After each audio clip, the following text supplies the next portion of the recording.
గాంధీ పార్క్లో మేము పీస్ఫుల్గా ప్రొటెస్ట్ చేస్తుంటే మమ్మల్ని అసలు అరెస్ట్ చేయాల్సిన అవసరం ఏముంది? అది కూడా జీవో 29 విషయంలో మమ్మల్ని అరెస్ట్ చేయాల్సిన అవసరమే లేదు. జీవో 29 వల్ల రిజర్వేషన్ క్యాండిడేట్స్కి నష్టం జరుగుతుంది, అన్యాయం చేస్తున్నారని అడిగినందుకు మమ్మల్ని చాలా అరెస్ట్ చేసి దారుణంగా ఇక్కడికి తీసుకెళ్తున్నారు. మెయిన్స్ లిస్ట్లో 31,000 మాత్రమే సెలెక్ట్ అయితే ఇప్పుడు ఉన్నది మాత్రం 34,000 మెంబర్స్ ఎగ్జామ్ రాస్తున్నారు. ఎట్లా రాస్తారు? అంటే ఎక్స్ట్రా 3,000 మెంబర్స్ ఎక్కడి నుంచి వచ్చిండ్రు? ఎందుకు రాస్తారు ఎగ్జామ్?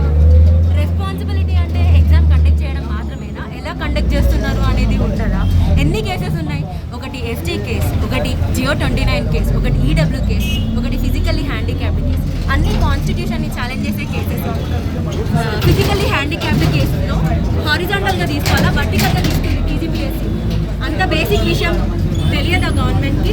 ఎస్టీస్ రిజర్వేషన్ 6% to 10% చేసినప్పుడు ప్రెసిడెంట్ అసెంట్ రాలేదు. ఇంకా మనకి ప్రెసిడెంట్ అసెంట్ రాకుండా 10% ఎలా తీసుకుంటారు? తర్వాత ప్రెసిడెంట్ అసెంట్ ఇవ్వకపోతే అది సుప్రీంకోర్టు కొట్టేస్తుంది.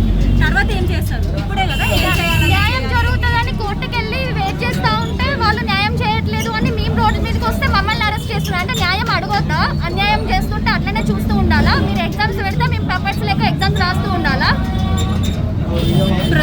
ప్రొసీజరల్ జస్టిస్, సబ్స్టాన్షియల్ జస్టిస్ అని రెండు ఉంటాయి. ఈ కేసెస్ని డీల్ చేయకుండా ప్రొసీజరల్ జస్టిస్ని అడ్డుకున్నారు. సోషల్ జస్టిస్ ఇవ్వకుండా జియో 29 ఆపేసి సబ్స్టాన్షియల్ జస్టిస్ని కూడా ఆపేశారు. జస్టిస్ ఇవ్వాల్సిన గవర్నమెంటే జస్టిస్ని అబ్స్ట్రాక్ట్ చేస్తే మేము ఎక్కడికి వెళ్ళాలి? మేము ఏమైనా డ్యామేజ్ చేసామా? మేము పీస్ఫుల్గా ప్రొటెస్ట్ చేస్తున్నాం కదా. పీస్ఫుల్గా ప్రొటెస్ట్ చేస్తుంటే అరెస్ట్ చేస్తున్నారు. డెమోక్రసీలో పీస్ఫుల్గా ప్రొటెస్ట్ చేసే రైట్ ఉండాలా?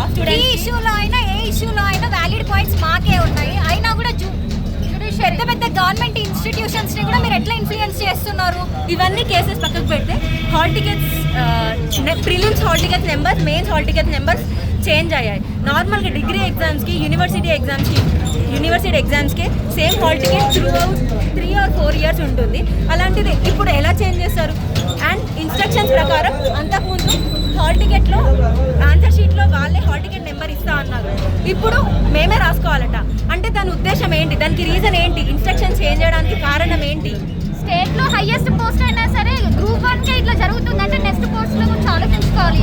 మీకు ఇప్పటికే 2 అటెంప్ట్స్ అయ్యాయి, ఇంకెన్ని అటెంప్ట్స్ చేయిస్తారు మాతో? ఓకే, మీకు ఇప్పుడే ఎగ్జామ్ పెట్టాలని ఉంటే ప్రామిస్ చేయండి. 563 పోస్ట్ ఇస్తామని, పక్కా ఇస్తామని ప్రామిస్ చేయండి. మాకు ప్రాబ్లం లేదు, మాకు రాయడానికి ఏం ప్రాబ్లం లేదు. మాకు ఇవన్నిటికీ ఆన్సర్ అయితే ఖచ్చితంగా కావాలి. ఎస్.